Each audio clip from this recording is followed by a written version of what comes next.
Good afternoon and welcome to ZTN News Blitz. Let's take a look at our top stories. All eyes on Mthuli Ncube's budget this afternoon. Can Zim afford another lockdown? We will give you more. 12-year-old girl married to 2 men in a month. And in sport, Zim star Mudariki excited with rugby return.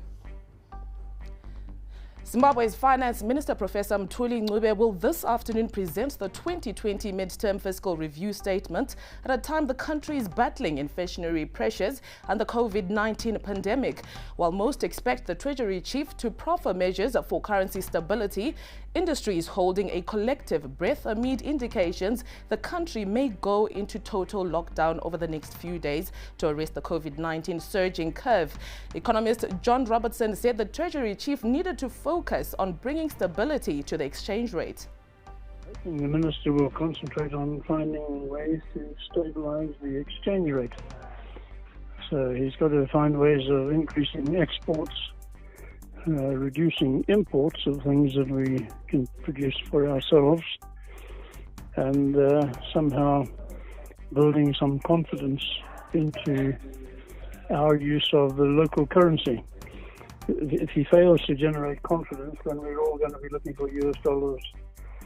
And, of course, that's going to make it more difficult because of the scarcity of US dollars. So I think that's the main thing he has to do. He's also got to encourage investors, and I think that government is encouraging investors by having a lot of conditions that make starting a company very difficult and very expensive. Professor Gift Mugano expects the minister to present the statement in United States dollars. My expectation is to see the minister presenting his budget in US dollars, because we are now a dollarized economy. We are collecting revenue in taxes in US dollars, so it will be very amiss if he presents his budget in Zim dollar. And also to say that the next 6 months, we will not see Zim dollar maintaining its position in the market. It will disappear. So we can't have a budget in a currency which is going to be evaporating. Then the last point which I expect from the minister is a package which must be given to companies to mitigate COVID-19. We want to see how much money is putting aside in US dollars to support companies which are affected by COVID-19. Following a cabinet announcement that Zimbabwe's COVID-19 lockdown conditions could further be tightened due to a spike in new infections, market watchers and public health experts say government needs to strike a balance between saving lives and the economy. The country has 1,089 cases and 20 deaths. 22 local transmissions were recorded yesterday alone. Public health expert Dr. Prosper Chonzi said the country needs another total lockdown for at least a month to manage the situation. So in this regard, I think looking at the number of cases that are now coming in, this exponential rise in cases, looking at the number of deaths that is also going up, and looking at the weaknesses in our health system, I think we need to look at issues of lockdown again, at least a week or two of complete lockdown, so that we can get on top of the situation. This might give us an opportunity to re-strategize so that we don't have more cases. But it must be a balance between the economy and the Zimbabwe National Chamber of Commerce Chief Executive Chris Mugaga argues that tighter lockdown restrictions could be a blow to business. Lockdown, we certainly can't afford a total lockdown, especially the type of lockdown we experienced the first 3 weeks after the president decreed on the lockdown. What we hope for maybe is a scenario where the lockdown will allow for industry and commerce to continue operating on strict guidelines of making sure that we meet the health guidelines as espoused both by the government of Zimbabwe and the World Health Organization, which therefore means we certainly urge government to invoke and make sure the informal sector for now is also closed to allow for the stricter lockdown. But for business and commerce, I think we can't afford that.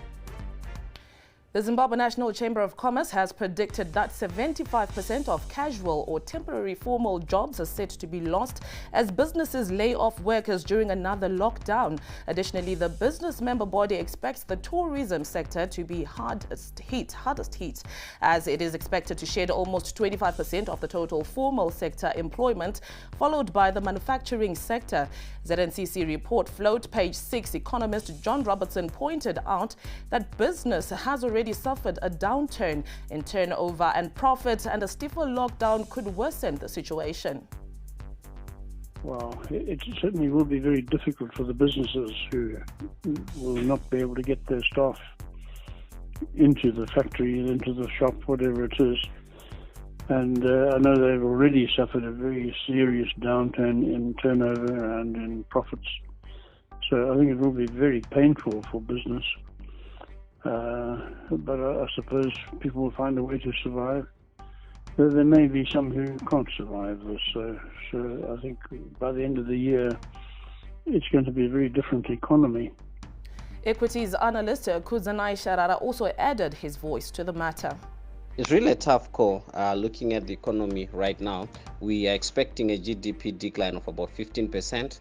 We're also expecting that the trade side will come in at a worse off position to last year. We had a 0.5 billion in terms of our trade deficit, and our diaspora remittances might slow down below $1 billion. What all this collectively mean is that there is need for fiscal stimulus, and the government has to address that in this mid-term policy review. And looking at the level of inflation and how it has eroded incomes, it's quite imperative for government to really come in and cushion, especially the social aspects, health, education, and also the productive sector, so as to anchor exports.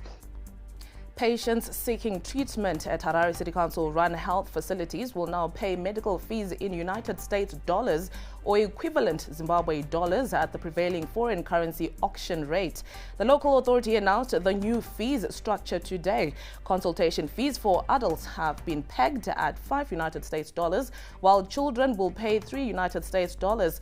Maternity fees have been pegged at 25 United States dollars. Harare City spokesperson Michael Shideme said the move is meant to ensure viability and sustainability of the local authority's health system.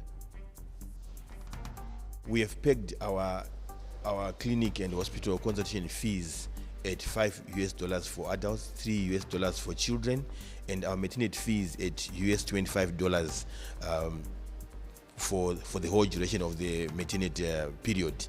The fees can also be paid in the equivalent local currency at the going weekly interbank rate.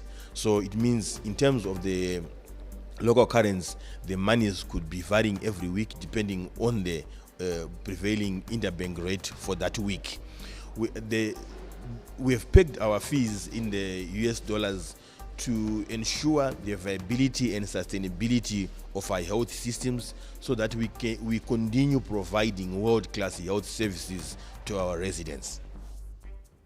Now to East Africa, a 12-year-old girl has been rescued by authorities in Kenya after she was married off to 2 men in a span of 1 month. The girl's father in Narok, 6th County, west of the capital Nairobi, forced her to marry a 51-year-old man. She escaped and then got married to a 35-year-old before being rescued by a children's rights campaigner and government officials.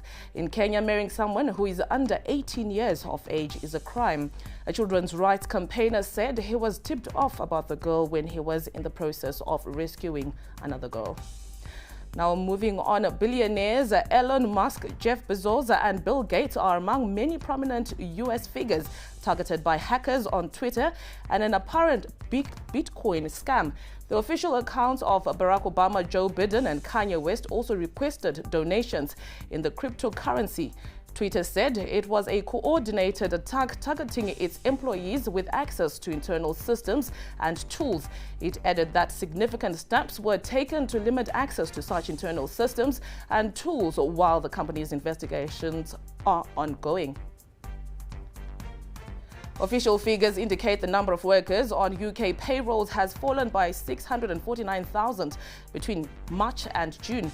The number of people claiming work-related benefits, including the unemployed, was 2.6 million. However, the total was not as big as many feared because large numbers of firms have put employees on the government-backed furlough scheme. Economists say the full effect on employment will not be felt until the scheme ends in October. In sports, Zimbabwe rugby star Farai Mudariki has shared his feelings on return to rugby training.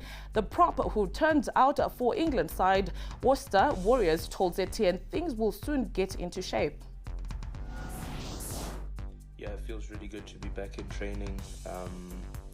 Yeah, it's just good to be back in a proper facility rather than being confined to a small space like a garage or anything or something like that. But yeah, it's good to be back in training.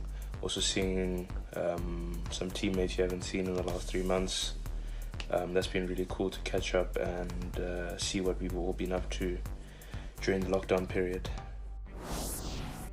Liverpool manager Jurgen Klopp said his side have to learn after the champions' hopes of setting a new Premier League points record ended after the 2-1 defeat to Arsenal last night. Liverpool needed to win all the remaining games to eclipse the tally of 100 points set by then-champions Manchester City 2 seasons ago. Jurgen Klopp's side will receive the trophy after the game with Chelsea at Anfield next week. In other matches played last night, Wolves were dealt a blow in their bid for a top 4 finish when they drew 1-1 with Burnley. Manchester City boss Pep Guardiola says he cannot persuade David Silva to stay at club after the Spaniard's star role in a 2-1 win over Bournemouth. Jose Mourinho praised the Harry Kane as incredible after the Tottenham striker passed 200 goals at club level with a double in Wednesday's 3-1 win against Newcastle.